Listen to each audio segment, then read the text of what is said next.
नमस्कार। आज हम एक ऐसी कहानी पर बात करेंगे जो एक बहुत ही आम सी चीज, एक आईना, उसे खौफ का सबसे बड़ा जरिया बना देती है। ये कहानी इस बात पर है कि कैसे एक छोटा सा, मन को बेचैन करने वाला ख्याल धीरे धीरे एक भयानक हकीकत का रूप ले लेता है। तो चलिए देखते हैं कि ये सब होता कैसे है।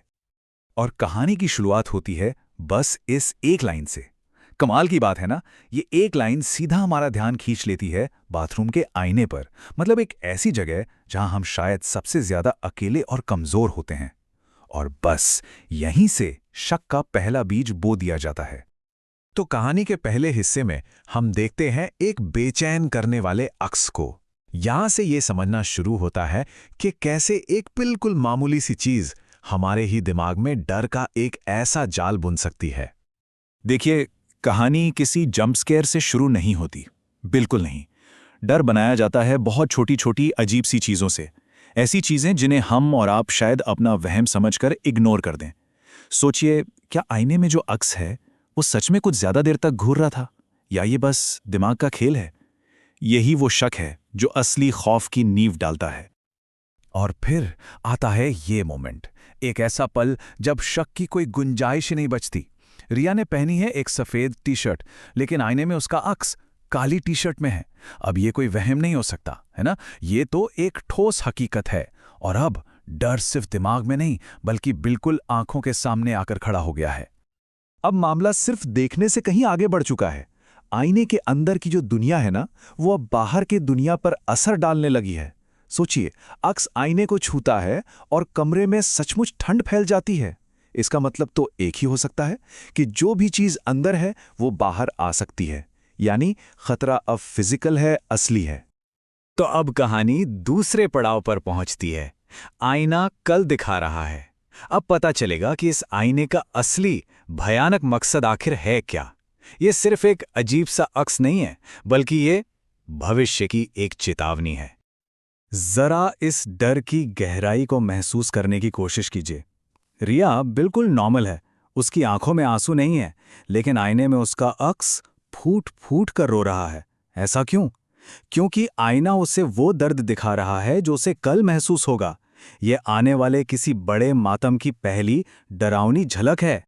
और यहां आता है कहानी का सबसे बड़ा टर्निंग पॉइंट।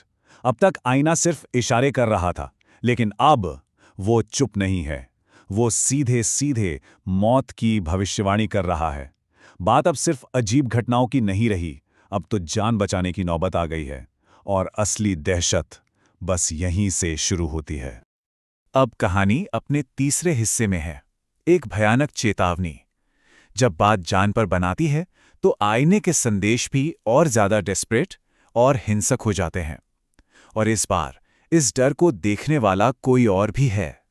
ये जो इमेज है, ये सब कुछ बदल कर रख देती है। जो अक्स अब तक एक दुश्मन, एक खतरा लग रहा था, वो अब खुद खून से लथपथ है और वो आईने पर हाथ पीट पीट कर उसे बचाने के लिए गिड़गिड़ा रहा है। इससे एक बहुत ही भयानक बात साफ हो जाती है कि असली खतरा आईने के अंदर नहीं है, वो तो बाहर से आने वाला है। यहां पर अंजलि का कैरेक्टर आता है, जो हॉरर कहानियों में एक बहुत ही क्लासिक लेकिन हमेशा काम करने वाली टेक्निक है। अंजलि का काम है इस बात को कंफर्म करना कि रिया के साथ जो हो रहा है वो उसका वहम नहीं है। सोचिए, जब किसी का डर कोई और भी महसूस कर ले तो वो डर 100 गुना बढ़ जाता है ना? और बस यही वो पल है जब डर कंफर्म हो जाता है। सारे शक दूर, अंजलि की हालत देखकर रिया का सबसे बुरा डर सच साबित हो जाता है। जो भी हो रहा है वो बिल्कुल असली है और बहुत ज्यादा खतरनाक है। अंजलि के मुंह से निकले ये कांपते हुए शब्द एक बहुत जरूरी बात बताते हैं कि आईने के पीछे जो भी है वो सिर्फ एक परछाई नहीं है, वो इंटेलिजेंट है, उसे रिया के बारे में पता है और उसका टारगेट सिर्फ और सिर्फ रिया है। ये चीज डर को बहुत ज्यादा पर्सनल बना देती है। तो अब हम आ गए हैं कहानी के चौथे और सबसे अहम हिस्से पर, आखिरी रात। अब उल्टी गिनती शुरू हो चुकी है। चेतावनियों का वक्त गया, अब सामना करने का वक्त है। आईने ने अपनी आखिरी सबसे ठंडी भविष्यवाणी कर दी है। अब कोई कल नहीं बचा, कोई और वार्निंग नहीं। जो भी होना है आज ही होना है। ये मैसेज अपने आप में बिल्कुल फाइनल है और इसमें उम्मीद की कोई गुंजाइश नहीं है। और बस इस एक लाइन के साथ खतरे की तस्वीर बिल्कुल साफ हो जाती है।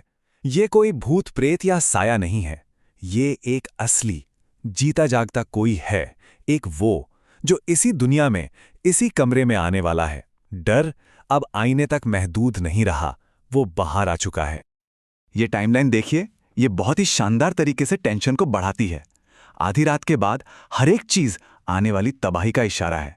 पहले बत्तियां टिमटिमाती हैं, फिर एक ठंडी हवा चलने लगती है, फिर दरवाजा अपने आप खुलता है और आखिर में बाथरूम से आती कदमों की आवाज।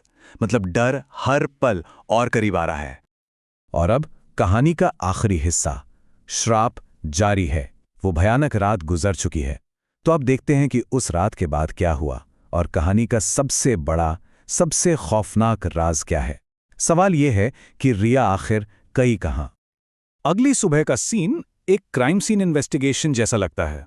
अंजलि एक एक करके चीजों को नोटिस करती है। अपार्टमेंट का दरवाजा खुला पड़ा है, बत्तियां टूटी हुई हैं, बाथरूम का आईना चकनाचूर है और आखिर में सबसे बड़ी पहेली, रिया वहां है ही नहीं, वो गायब है। सब कुछ तहस नहस हो चुका है, लेकिन कहानी का सबसे जरूरी क्लू अभी बाकी है। टूटे हुए आईने का बस एक छोटा सा टुकड़ा और इसी में छिपा है रिया की किस्मत का फैसला। और यहां आता है कहानी का फाइनल, दिल को दहला देने वाला ट्विस्ट। पता चलता है कि रिया गायब नहीं हुई है, उसे आईने में कैद कर लिया गया है। अब वो खुद एक अक्स बन गई है जो शायद अगले शिकार को चेतावनी देने की कोशिश करेगी। और इसका सबसे बड़ा सबूत, उसने वही काली टी शर्ट पहनी हुई है जो उसने दूसरी रात आईने में देखी थी, यानी कल के कपड़े। ये जो आखिरी लाइन है, ये पूरी कहानी का मतलब ही बदल देती है। ये कहानी सिर्फ रिया की नहीं थी, ये तो एक कभी ना खत्म होने वाला भयानक साइकिल है। आईना असल में टूटा नहीं है, उसने तो बस अपना रूप बदल लिया है और वो अपना अगला शिकार भी चुन चुका है। तो आखिर में ये कहानी हमें एक बहुत ही मुश्किल सवाल के साथ छोड़ जाती है। सोचिए, अगर कोई आईना किसी का आखिरी दिन दिखाए तो क्या वो उसे देखेगा? क्या इतनी हिम्मत होगी या फिर नजरें फेर ली जाएंगी? ये एक ऐसा सवाल है जो कहानी खत्म होने के बहुत देर बाद तक भी जहन में घूमता रहता है।